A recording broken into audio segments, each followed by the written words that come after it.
तो hello guys, स्वागत है आपका फिर से एक और नए वीडियो में। आज हम लोग फिर से हाजिर हैं एक नए टॉपिक के साथ। तो आज का हमारा टॉपिक बीबीयू के सेमेस्टर 2 के हिस्ट्री मेजर पेपर 3 का है। तो आज हम लोग इस वीडियो में मोहम्मद तुगलक के चरित्र और उसके नीतियों के बारे में पढ़ने वाले हैं। इस वीडियो में हम आपको आज इस टॉपिक को बहुत ही आसान शब्दों में समझाएंगे ताकि आप अपने सेमेस्टर 2 के एग्जाम में इस टॉपिक पे आसानी से लिख पाए। ठीक है, तो चैनल पे नए हो तो चैनल को सब्सक्राइब कर लो, और अगर आपको ये वीडियो पसंद आता है तो अपने दोस्तों के साथ भी शेयर करें ताकि सब तक ये जानकारी पहुंच सके। तो चलिए आज का टॉपिक हम लोग शुरू करते हैं। और आज का हमारा जो टॉपिक है वो मोहम्मद तुगलक के चरित्र और नीतियों के बारे में है। तो प्रश्न अगर इस तरह से रहे कि मोहम्मद तुगलक के चरित्र एवं नीतियों का विवरण दें, तो इस प्रश्न को कैसे लिखेंगे, आज हम लोग इसी चीज को जानने वाले हैं। तो चलिए वीडियो को शुरू करते हैं और इसके आंसर को लिखते हैं। आंसर को लिखना स्टार्ट करेंगे इस प्रकार से कि सबसे पहले मोहम्मद तुगलक का एक छोटा सा परिचय लिखेंगे, और इसके परिचय में लिखेंगे कि मध्य युग के इतिहास में मोहम्मद तुगलक का चरित्र तथा उसके कार्य अन्य सभी शासकों की तुलना में सर्वाधिक विवादपूर्ण रहे हैं। इतिहासकारों का कहना है कि व्यक्तिगत गुणों की दृष्टि से मोहम्मद तुगलक असाधारण था। उसका शरीर पुष्ट और शक्तिशाली था, उसे उचित शिक्षा प्राप्त थी तथा उसके कई अलग अलग भाषाओं एवं विषयों का ज्ञान था। तो क्या है कि इतिहासकारों के अनुसार मोहम्मद तुगलक का जो चरित्र है वो इन सभी शासकों की तुलना में बहुत ज़्यादा विवादपूर्ण रहा है। ठीक है, और इतिहासकारों का कहना है कि मोहम्मद तुगलक व्यक्तिगत गुणों के दृष्टिकोण से असाधारण था। ठीक है, उसका शरीर एकदम शक्तिशाली था, वो शरीर से शक्तिशाली इंसान था, उसने उचित शिक्षा भी प्राप्त कर रखी थी और कई अलग अलग भाषाओं और विषयों का उसको ज्ञान था। ठीक है, आगे लिखेंगे कि वह एक सैनिक और सेनापति की दृष्टि से योग्य था। उसने अपने शहजादा काल में मंगोलों से युद्ध किया था और अपनी सैनिक प्रतिभा का परिचय दिया था। तो कुछ इतिहासकारों के अनुसार मोहम्मद तुगलक जो है वो सैनिक और सेनापति के दृष्टिकोण से बहुत अच्छा था। ठीक है, उसने अपने शहजादा काल में, मतलब कि जब वह शहजादा था, सुल्तान बनने से पहले जब राजकुमार होता है, उस समय वो मंगोलों से युद्ध किया था और अपने सैनिक प्रतिभा का परिचय दिया था। ठीक है, इसलिए सैनिक और सेनापति के दृष्टिकोण से तुगलक बहुत अच्छा था, योग्य था। ठीक है, अब आगे है कि सुल्तान बनने के बाद भी वह सभी महत्वपूर्ण युद्धों में स्वयं भाग लेता था। दक्षिण भारत पर विजय पाने का श्रेय उसी को था। उसके समय में अनेक विद्रोह हुए, लेकिन जहां जहां वह स्वयं गया वहां उसने विद्रोह को दबाने में सफलता प्राप्त की। मोहम्मद तुगलक शासन की दृष्टि से अत्यधिक परिश्रमी था, परंतु वह असफल हुआ। तो क्या है कि मोहम्मद तुगलक जब सुल्तान बन गया तो उसके बाद भी वो सभी महत्वपूर्ण जो युद्ध होते थे उसमें खुद ही जाता था, खुद ही भाग लेता था। ठीक है, और दक्षिण भारत पर जो विजय पाया तो उसका पूरा का पूरा श्रेय मोहम्मद तुगलक को ही जाता है। ठीक है, साथ ही उसके समय में बहुत सारा युद्ध हुआ था, विद्रोह हुआ था, लेकिन जहां जहां मोहम्मद तुगलक खुद गया था उन सभी जगहों में विद्रोह को दबाने में वो सफल हुआ। ठीक है, और इतिहासकार कहते हैं कि मोहम्मद तुगलक जो है वो शासक के दृष्टिकोण से बहुत परिश्रमी था। ठीक है, फिर भी वह असफल हो गया। तो क्या क्या कारण उसके असफलता का था, इस चीज़ को हम लोग नीचे देखेंगे कि वो कैसे असफल हो गया। ठीक है, तो मोहम्मद तुगलक ने कई प्रकार की अनेक सारी नीतियां चलाई थी, लेकिन सब में वो लगभग लगभग असफल ही रहा। ठीक है, तो सबसे पहले वो कौन कौन सी नीति थे जिसमें वो असफल हुए, इस चीज़ को हम लोग देखेंगे।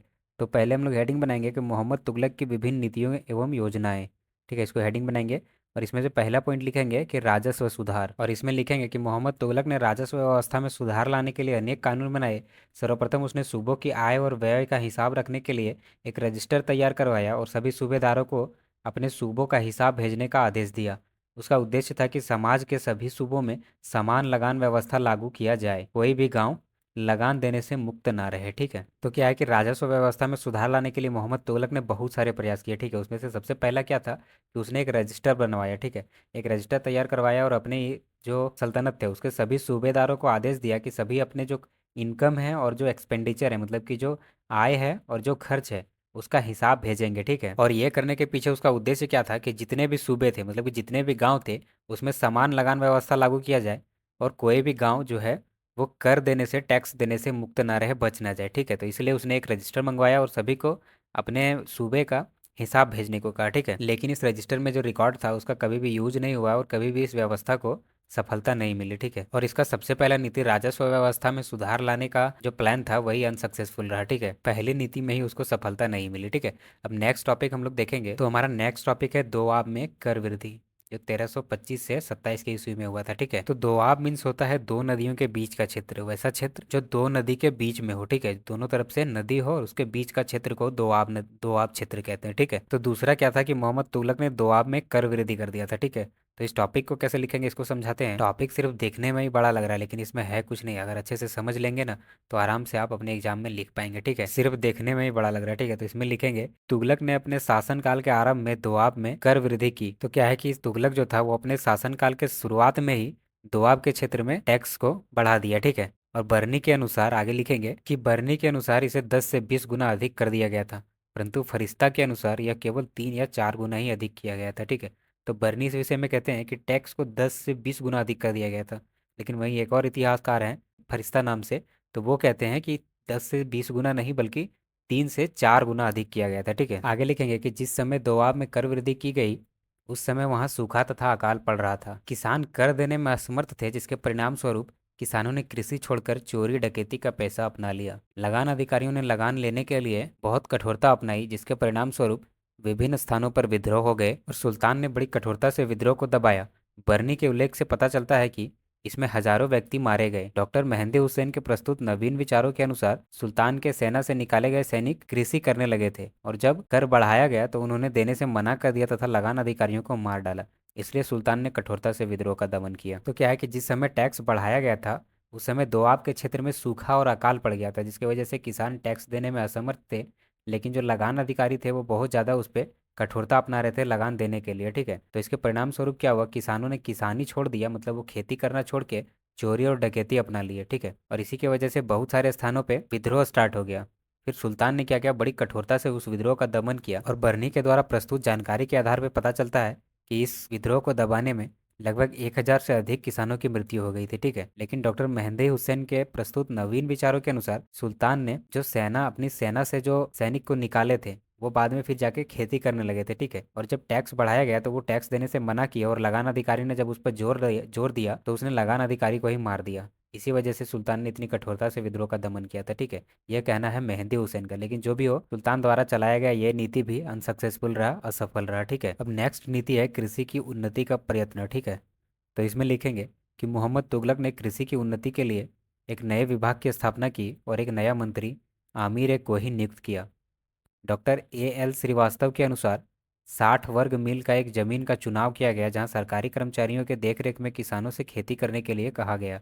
लेकिन यह योजना सफल न हो सकी। सरकारी कर्मचारियों के भ्रष्टाचार, किसानों की उदासीनता, भूमि का अच्छा न होना और समय की कमी इस योजना की असफलता के कारण बने। 3 वर्ष के पश्चात इस योजना को बंद कर दिया गया। तो इसमें क्या हुआ कि कृषि की उन्नति के लिए, कृषि को बढ़ावा देने के लिए मोहम्मद तुगलक ने एक नए विभाग का स्थापना किया और उसका एक नया मंत्री रखा जिसका नाम था आमिर कोही। इस विषय में डॉक्टर एल श्रीवास्तव का कहना है कि 60 वर्ग मील का एक जमीन का टुकड़ा चुना गया जहाँ पे सरकारी कर्मचारियों के देखरेख में किसानों को खेती करने के लिए कहा गया। ठीक है, लेकिन ये योजना भी असफल रही।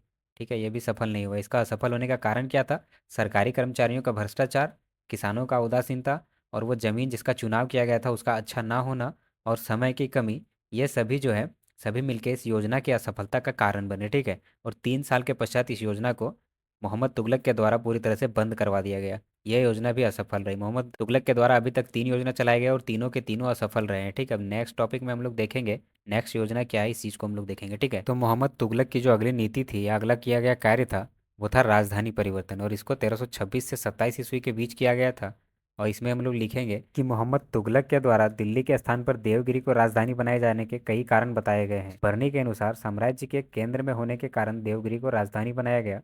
इब्न बतूता के अनुसार दिल्ली के नागरिक उसका सम्मान नहीं करते थे तथा उन्हें दंड देने के लिए उसने देवगिरी को राजधानी बनाने का निर्णय लिया। दिल्ली के समस्त जनता को दौलताबाद जाने के आदेश दिए गए तथा दिल्ली उजाड़ हो गई। सभी इमारतें, महलों और आसपास के इलाकों को बर्बाद कर दिया गया। ठीक है, तो क्या हुआ कि मोहम्मद तुगलक ने दिल्ली के स्थान पर देवगिरी को अपना राजधानी बनाने का निर्णय लिया। ठीक है, कई इतिहासकार इसके अलग अलग कारण बताते हैं, जिसमें बर्नी का कहना है कि देवगिरी साम्राज्य के बीचों बीच होने के कारण उसने देवगिरी को राजधानी बनाया, जबकि इब्न बतूता का कहना है कि दिल्ली के जो नागरिक है वे उनका सम्मान नहीं करते थे और इसलिए उनको दंड देने के लिए उसने दिल्ली के स्थान पर देवगिरी को राजधानी बनाने का फैसला लिया और जितने भी जनता थे, दिल्ली की जनता थी, उसको दौलताबाद जाने का आदेश दिया और साथ ही दिल्ली को पूरी तरह से बर्बाद कर दिया। वहाँ की इमारतें, महलें, आसपास के क्षेत्र सभी को पूरी तरह से तबाह कर दिया, बर्बाद कर दिया। ठीक है, तो चौथा पॉइंट कुछ इस प्रकार से था हमारा। अब नेक्स्ट हम लोग 5वां पॉइंट की तरफ बढ़ेंगे। तो 5वां पॉइंट हमारा कुछ इस प्रकार से है कि सांकेतिक मुद्रा का चलाना। ठीक है, ये जो सांकेतिक मुद्रा थी वो तांबे और पीतल के चलाए गए थे। तो इसमें लिखेंगे कि मोहम्मद तुगलक ने अपने समय में विभिन्न प्रकार के सुंदर सिक्के चलाए और उन सिक्कों का उचित मूल्य निश्चित किया। लेकिन सुल्तान की यह योजना भी बाकियों की तरह असफल ही रही। सुल्तान ने उन सिक्कों की नकल न कर पाने की व्यवस्था नहीं की और नागरिकों ने इसका लाभ उठाकर नकली सिक्के बनाने शुरू कर दिए। सल्तनत में जो भी नकली सिक्के बना सकता था उसने बनाया। प्रजा ने पित्तल और तांबे के सिक्कों को कर और लगान दिया तथा सोने और चांदी के सिक्कों को घर में जमा करना शुरू कर दिया। सुल्तान ने इस योजना की असफलता को देखकर सरकारी टकसाला द्वारा जारी किए गए सभी सांकेतिक मुद्रा वापस ले लिया तथा लोगों को उसके बदले में चांदी और सोने के सिक्के दे दिए। इससे राज्य की आर्थिक क्षमता और भी कमजोर हो गई। तो इस टॉपिक में क्या है कि सुल्तान मोहम्मद तुगलक ने अपने समय में बहुत विभिन्न प्रकार के सुंदर सिक्के चलाए और उसका उचित मूल्य निश्चित कर दिया, ठीक है। लेकिन क्या हुआ कि सुल्तान ने सिक्कों को नकल ना कर पाने की व्यवस्था नहीं की थी, जिसके वजह से जो उसके साम्राज्य के लोग थे, जो जो सिक्का बना सकते थे, उन सभी ने सिक्का बनाया और नकली सिक्के बनाकर उसका फायदा उठाने लगे, ठीक है। उसके साथ क्या करने लगे कि जो तांबे और पित्तल के सिक्के थे टैक्स के रूप में वही देने लगे, और जो सोने और चांदी के सिक्के थे वो सभी को घरों में एकत्रित करने लगे, जमा करने लगे। जब सुल्तान को इस बात का पता चला तो उसको अपनी भूल का अंदाजा हुआ। उसके बाद जो सरकारी टकसाले से जितने भी सिक्के जारी किए गए थे, सुल्तान ने सभी को वापस मंगवा लिया और उसके बदले में लोगों को सोने और चांदी के सिक्के दे दिए, ठीक है, जिससे उसकी आर्थिक क्षमता और भी कमज़ोर हो गई, ठीक है। जो नकली सिक्का बनाए थे उसके बदले में भी उसको देना पड़ गया, और जो ओरिजिनल सिक्का वो खुद बनाया था उसके बदले में तो दिया ही दिया सोने और चांदी का सिक्का। तो इसकी वजह से उसकी आर्थिक स्थिति और भी कमज़ोर हो गई, और इस प्रकार से यह योजना भी पूरी तरह से असफल ही रही, ठीक है। तो मोहम्मद तुगलक के द्वारा जितने भी योजनाएं चलाई गई वो अधिकतर ही असफल रहे, ठीक है। अब आगे पैराग्राफ चेंज करके लिखेंगे कि इस प्रकार मोहम्मद तुगलक अपनी सभी योजनाओं में असफल रहा।